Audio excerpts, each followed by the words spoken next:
Muy bien, mi hermano Carlos, seguimos estudiando entonces la materia de Mateo. Cuando hablamos de Mateo, estamos hablando del primer libro que aparece en nuestra Biblia, el Evangelio según Mateo. Estamos en nuestro libro entonces académico del instituto de nosotros, de la Escuela de Teología Bíblica, y estamos viendo entonces que el apóstol Mateo comienza hablando sobre la genealogía de Cristo. Genealogía, estamos hablando de su descendencia, estamos hablando de un linaje, de cómo Cristo, Dios hecho carne, Dios en la segunda persona de la Trinidad, un solo Dios en tres personas. Pero el Evangelio, hermano Carlos, según Juan, capítulo 4, versículo 24, nos da una referencia específica de cómo es Dios en sí. Y podemos ver, hermano, que Dios es un ser incorpóreo. Dios es un ser inmaterial. Dios no tiene cuerpo material. Dios no es tangible en la mano del hombre biológico. Dios es espíritu, el Dios único, trinitario. Dios el Padre, Dios el Hijo, Dios el Espíritu Santo. Cuidadito, no son tres dioses. Es un solo Dios en tres personas. La segunda persona de la Trinidad es la que vino de la eternidad, siendo espíritu, al mundo del hombre. Recordemos la clase de la cristología, mi hermano Carlos, cuando ya usted ha aprendido sobre la encarnación de Cristo o la unión hipostática. Dios en la segunda persona de la Trinidad no fue vestido de humanidad. Dios en la segunda persona de la Trinidad no fue investido de humanidad. La encarnación de Cristo solamente es Dios en la segunda persona de la Trinidad. El Dios Espíritu fue revestido de humanidad. 100% humano. En su humanidad tenía espíritu humano, tenía alma humana y su carne humana, pero era y es impecable, porque la esperma que puso Dios en el vientre de María fue a través de la tercera persona de la Trinidad, el amado y soberano Espíritu Santo, Ruach HaKodesh, o el Paracleto en griego, Ruach HaKodesh, HaKodesh en hebreo. Sea bendito Cristo. Esa esperma venía con el alma sin pecado. Y algo más. El ángel anunció el santo ser que nacerá, refiriéndose que el que nacía en el vientre era santo. Ahora, Cristo, esta palabra Cristo significa en el griego ungido. Christos. En el Antiguo Testamento, en el Antiguo Pacto, la palabra pacto berit, o conocido también por los judíos, el Tanakh de los judíos, es Mashiach o Mesías, que significa ungido. El ungido anunciado, proclamado en el Antiguo Testamento es el ungido del Nuevo Testamento.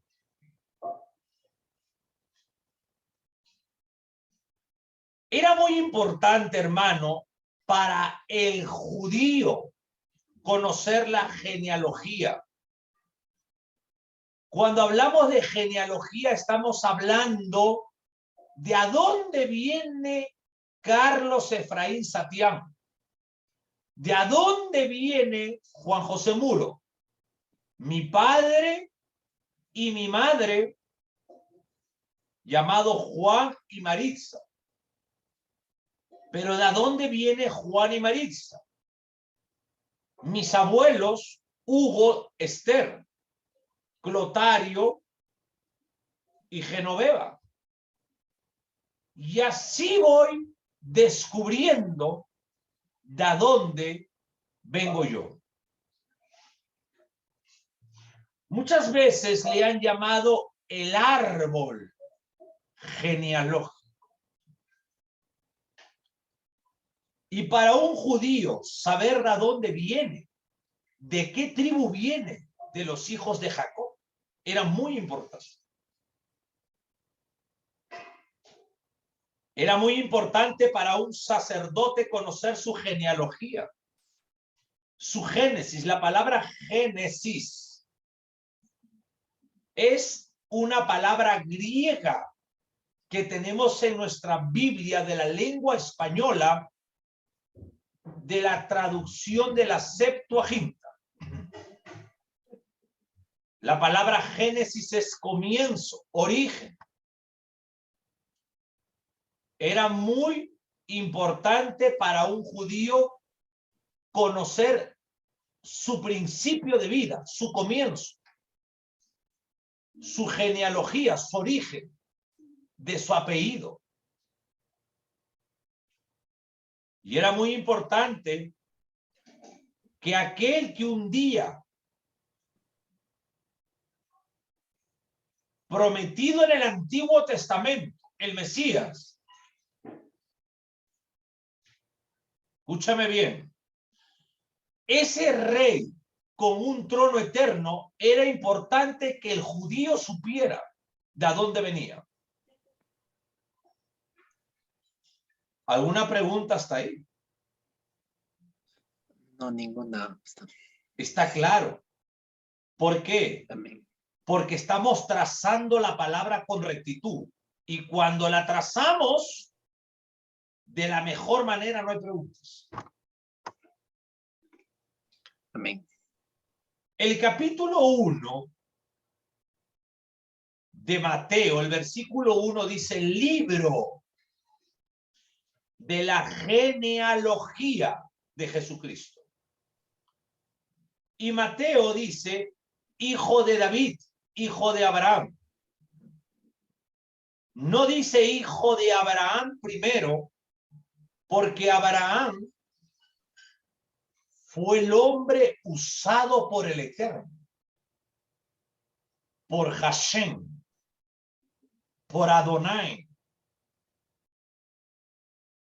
Fue usado por Dios para ser el fundador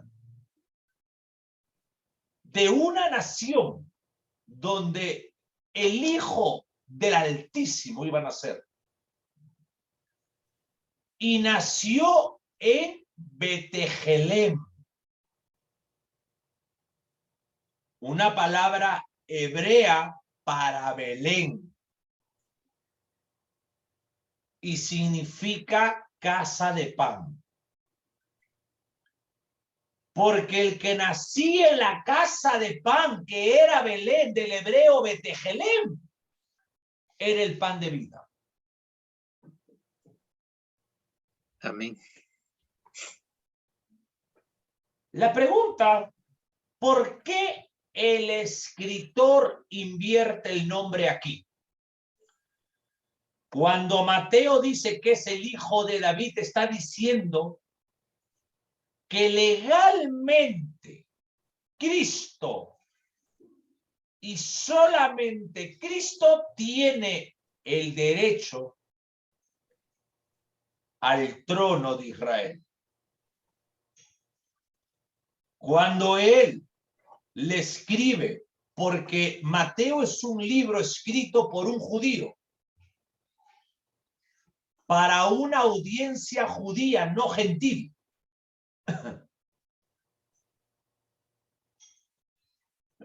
Y los mejores eruditos han determinado que este libro fue escrito en hebreo. Recuerda, la importancia del Evangelio de Mateo era para demostrar a los judíos que Jesús es el Mashiach, el ungido del Antiguo Testamento.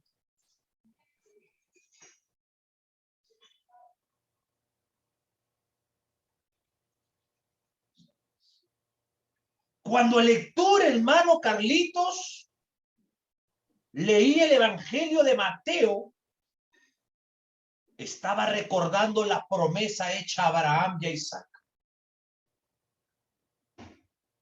La promesa dada a Jacob. La promesa dada a David. De que por esa esperma iba a venir un rey con un trono eterno. Y en 2 de Samuel, capítulo 7, Dios prometió a David un trono eterno, una descendencia eterna, una casa que duraría para siempre y un reino eterno. Y esta profecía se cumple literalmente en la persona de Cristo Jesús. Jesucristo es el único que podrá reclamar el trono eterno, porque Cristo, que está en el cielo con cuerpo glorificado, es el único digno, el Cordero que fue a la cruz como sustituto tuyo y mío, es el único digno de tener este reino con un trono eterno. Amén. Jesucristo, mi hermano, es el único que puede reclamar ese trono dado por el Padre. Es el único que legalmente tiene derecho al trono. Y escúchame bien. El pacto que el Eterno hizo con David, por eso se llama pacto davídico. Es el único pacto que especifica concretamente que Cristo tiene un trono eterno. Es por eso que el judío Mateo, hablando a los judíos, les hace recordar, les trae a la memoria el pacto davídico de un rey eterno, un reino eterno, que es el Mashiach, el Mesías, el ungido, el Jo-Cristos, el Cristo, el ungido.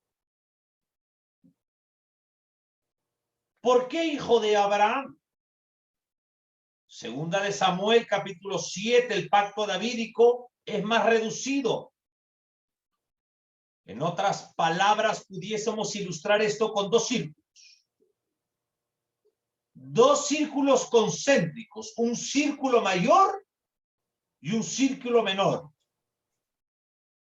El círculo interior, inferior al mayor, es el pacto davídico. Y el círculo exterior, el más amplio, indica el pacto abrahámico, que se encuentra en el capítulo 12, 13 y 15 del primer libro de la Biblia, Bereshit en hebreo o Génesis en griego. En nuestra lengua española es principio, origen o comienzo. Y en segunda de Samuel, capítulo 17, es el pacto davídico. Pero no hay una total desconexión entre el círculo exterior mayor, que es el pacto abrahámico, con el círculo inferior dentro del mayor, que es el pacto davídico. El pacto davídico es una edificación, es una particularización del pacto abrahámico. Oiga, hermano Carlos, el eterno, el único Dios verdadero que cumple lo que dice. Así el mundo viva una hecatombe. Él cumple lo que dice. Porque Él es eterno, no vive en el tiempo ni en el espacio. El hombre es criatura de tiempo, no Dios. El Eterno le prometió a Abraham que le daría una tierra, que le daría una descendencia, que le daría un trono. Pero también le prometió que le daría una simiente. Esta palabra simiente del hebreo sera. Le está hablando de descendencia, le daría una simiente cuando él recibe la promesa, su amada esposa Sarai, que fue cambiada después al nombre Sara, una mujer seca en su vientre para su fertilidad. Para su fertilidad.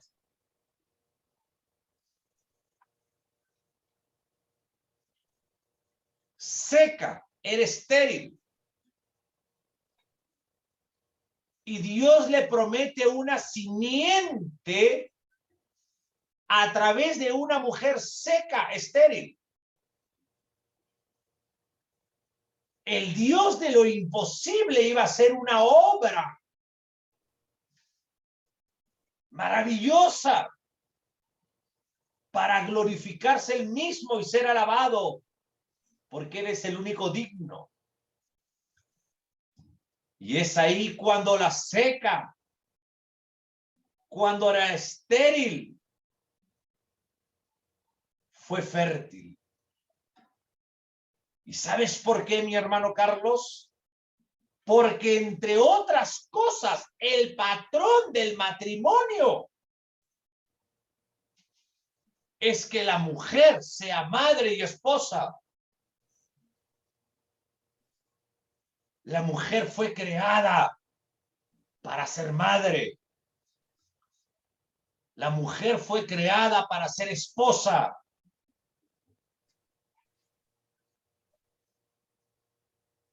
Y Sara,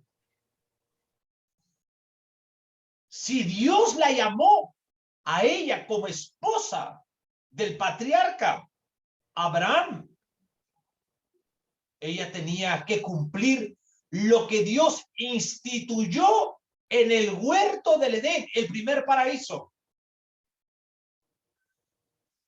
Y los bendijo Dios. Dios los casó. y les dijo a Adán con M y a Eva, fructificad y multiplicaos. Hubo una orden, te casas y te reproduces. Ese es el patrón del matrimonio, el propósito. Formar familia. Para que el nombre del soberano Jehová se extienda en las generaciones.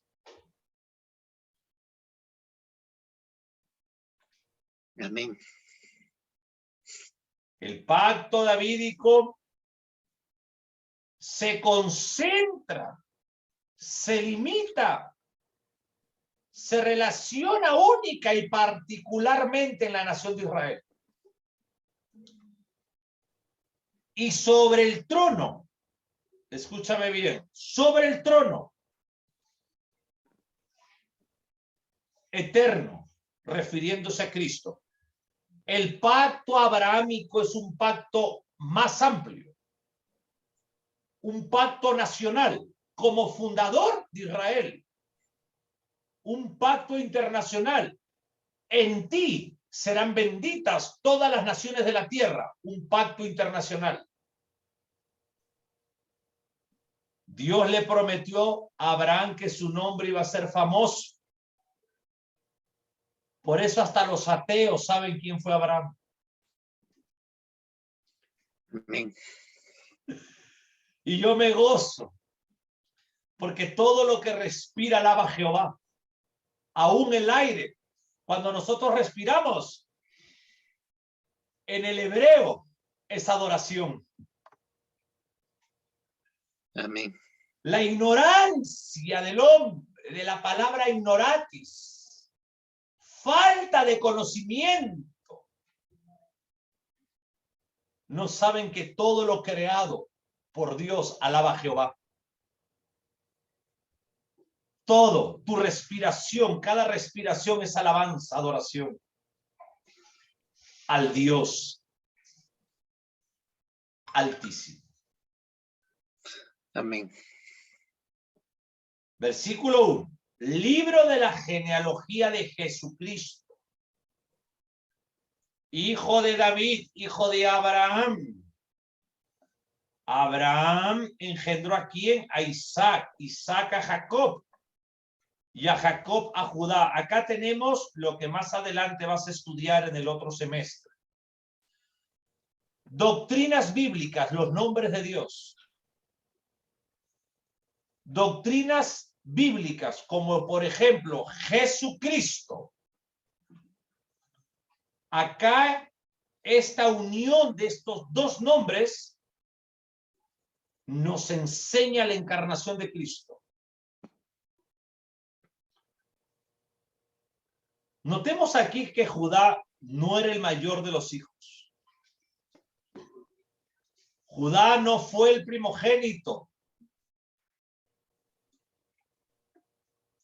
Pero, ¿cuáles son los 12 hijos de Israel? Rubén, Simeón, Leví, Judá, el cuarto es Judá, Dan, Neftalí, Gad, Aser y Sacar, van 9. Zabulón 10.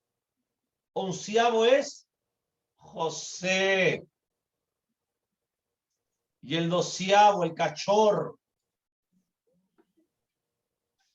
Benjamín.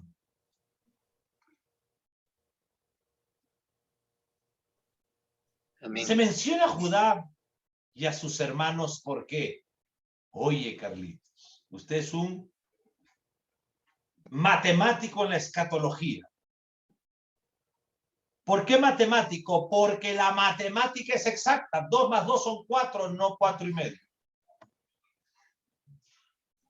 Y el estudiante de escatología en nuestra escuela de teología estudia matemáticamente, microscópicamente, y acá hay una gran profecía. no será quitado el cetro de Judá, habla de autoridad, ni el legislador de sus pies, de entre sus pies, hasta que venga Silo, hablando por Cristo. Y a Silo se congregan los pueblos. Ay, ay, ay. Qué profecía. Dice que a Cristo se le congregarán los pueblos, porque Él es y será físicamente el Rey de Reyes. Y Él gobernará con vara de hierro, el cetro. En otras palabras, el derecho de reinar. Eso es autoridad. El derecho al trono, la autoridad para reinar, se le daría soberanamente por Dios a Judá. Oiga, de la descendencia está hablando. Una profecía mesiánica dada por Dios, y en Mateo 1:6 dice: Isaí, el padre de David, engendró a David. Aquí se concentra el relato. ¿Y el rey David engendró a quién? A Salomón,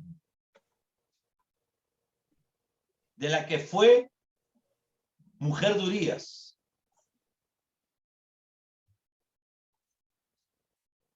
Es muy importante subrayar en el Evangelio, en el versículo 6, perdón, que el escritor Mateo hace deliberadamente una especie de violación de una regla gramatical. Hay una repetición del artículo en el texto original. Isaí engendró al rey David. Y el rey David engendró a Salomón. O sea, Isaí fue el abuelo de Salomón. Salomón, Isaí,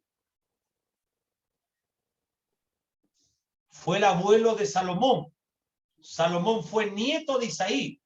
Isaí, padre de David. David, padre de Salomón. Y es para que no haya dudas de que se está hablando aquí. Y al final dice: y Jacob engendró a José, marido de María, de la cual nació Jesús llamado el Cristo. El omnisapiente Dios, uno de sus 21 atributos revelados en la Biblia, el Dios de toda gloria,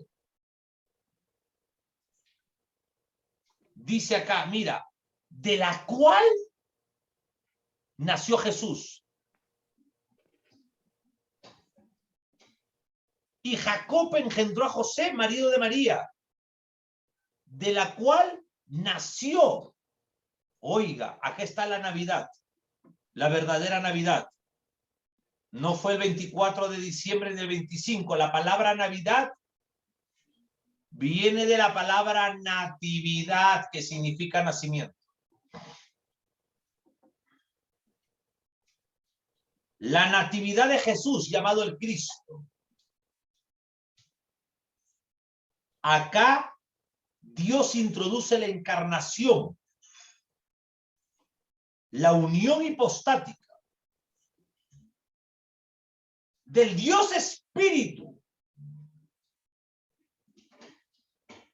en el nacimiento virginal.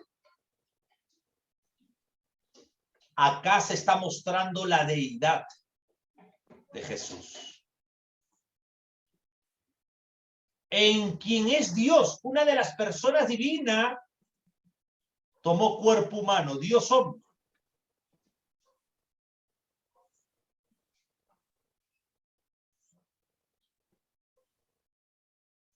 Amén, mi hermano Carlitos. Amén. ¿Alguna pregunta?